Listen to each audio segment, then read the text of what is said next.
हजुरलाई आइपिओ परेको थियो बेच्नु भयो वा सेकेन्डरी मार्केटबाट शेयर किन्नु भएको थियो बेच्नु भयो र अब शेयर बेचिसके पछाडि इडिआइएस कसरी गर्ने भनेर थाहा छैन भने यो भिडियो तपाईको लागि। हामीले समयमा नै इडिआइएस गरेनौं भने 20% क्लोज आउट पेनाल्टी तिर्न पर्छ, त्यसैले हामीले समयमा नै इडिआइएस गर्नुपर्ने हुन्छ। आजको भिडियोमा आफ्नो फोनबाटै कसरी इडिआइएस गर्न सकिन्छ सिकौं है त। सबैभन्दा पहिला मेरो शेयरमा जानुस् र आफ्नो डीपी चुज गरेर युजर नेम र पासवर्ड इन्टर गरी लगइन गर्नुहोस्। हामीले मेरो शेयर लगइन गरिसकेका छौं र अब हामीले इडिआइएस गर्नु पूर्व डब्ल्युएसीसी क्याल्कुलेट गर्नुपर्ने हुन्छ र अब माथिको टप लेफ्टमा देखिएको तीनटा ड्याशमा क्लिक गर्नुहोस्। त्यहाँ क्लिक गरिसके पछाडि हामीले धेरै अप्सन्स देख्न सक्छौं र अब त्यहाँको second last option my purchase सोर्समा जानुहोस् र अब हामीले माई पर्चेस सोर्सबाट डब्ल्युएसीसी क्याल्कुलेट गर्नुपर्ने हुन्छ र डब्ल्युएसीसी क्याल्कुलेट गर्नका लागि त्यहाँ स्क्रिप्ट लेखिएको देख्न सक्नुहुन्छ। स्क्रिप्टमा आफ्नो स्टक सर्च गर्नुहोस् र अब सर्च गरिसकेपछि हजुरले स्टक सँगै चेक बक्स पनि देख्न सक्नुहुन्छ र चेक बक्समा टिक लगाउनुहोस् र साइडमा रेट पनि देख्न सक्नुहुन्छ हजुरले यो स्टक कतिमा बाइ गर्नुभयो भनेर।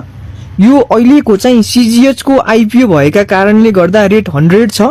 हजुरको आइपिओ प्रिमियममा आएको हो वा सेकेन्डरी मार्केटबाट यो कम्पनी बाइ गर्नु भएको हो भने रेट चाहिँ फरक देखाउँछ। हजुरले यो स्टक यदि सेकेन्डरी मार्केटबाट बाइ गर्नु भएको हो भने हजुरको बाइ रेटमा कमिसन्सहरु पनि एड भएर देखाउँछ र अब आफ्नो स्टकको बाइ रेटलाई कन्फर्म गरिसकेपछि प्रोसिडमा क्लिक गर्नुहोस्। अब प्रोसिड गरिसकेपछि हजुरले I hereby declare that लेखिएको अग्रिमेन्ट देख्न सक्नुहुन्छ। अग्रिमेन्टको साइडमा चेक बक्स छ, चेक बक्समा टिक गर्नुहोस् र अपडेट गरिदिनुहोस्। हाम्रो माई पर्चेस सोर्स अपडेट भइसकेको छ र अबको हाम्रो नेक्स्ट स्टेप भनेको हामीले चाहिँ माई होल्डिंग्स अपडेट गर्नुपर्ने हुन्छ। साइडमा रहेको माई होल्डिंग्समा जानुहोस् र हजुरले यहाँ माई होल्डिंग्समा पनि स्क्रिप्ट लेखिएको देख्न सक्नुहुन्छ। स्क्रिप्टमा हजुरले अघि नै माई पर्चेस सोर्समा अपडेट गरिसक्नु भएको स्टकलाई देखाउँछ र अब हजुरले आफ्नो स्टकलाई चुज गरेर सर्च गर्नुहोला र सर्च गरिसकेपछि हजुरले यहाँ चेक बक्स देख्न सक्नुहुन्छ र अघि नैको जसरी चेक बक्सलाई टिक लगाउनुहोस्। माई होल्डिंग्समा हजुरले आफ्नो स्टकलाई कति डेज होल्ड गर्नुभयो, लङ टर्म होल्ड गर्नुभयो कि सर्ट टर्म होल्ड गर्नुभयो भनेर हेर्न सक्नुहुन्छ। यदि हजुरको स्टक मर्जरमा गएको छ भने मर्जरको फ्ल्यागमा टिक लगाउनुहोस् र रिमार्क्समा मर्जर लेख्नुहोस्। नत्र गएको छैन भने मर्जरको फ्ल्यागको चेक बक्सलाई बेवास्ता गरी अगाडि बढ्नुहोस् र अब अघि नैको जसरी प्रोसिड गरिदिनुहोस् र अग्रिमेन्टको साइडको चेक बक्सलाई टिक गरेर फेरि अपडेट गरिदिनु होला र हाम्रो माई होल्डिंग्स पनि अपडेट भइसकेको छ। अब चाहिँ हाम्रो लास्ट स्टेप बाँकी छ।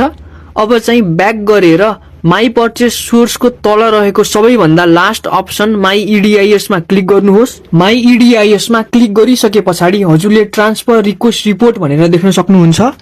ट्रान्सफर रिक्वेस्ट रिपोर्टको साइडमा रहेको ट्रान्सफर शेयर्समा क्लिक गर्नुहोला। अब हजुरले त्यहाँ भ्यू डिटेल्स देख्न सक्नुहुन्छ। भ्यू डिटेल्समा क्लिक गर्नुहोला र त्यहाँ सबै डिटेल्सलाई एकचोटी चेक गरे पछाडि त्यहाँको चेक बक्समा टिक लगाउनुहोस् र प्रोसिड गरिदिनुहोस्। अब फेरि आई अग्री टु डेलिभर लेखिएको अग्रिमेन्टको साइडको चेक बक्समा टिक लगाएर कन्फर्म गरिदिनु होला। Successfully requested for transfer share लेखेको देख्न सक्नुहुन्छ। हामीले इडिआइएस कम्प्लिट गरिसकेका छौं।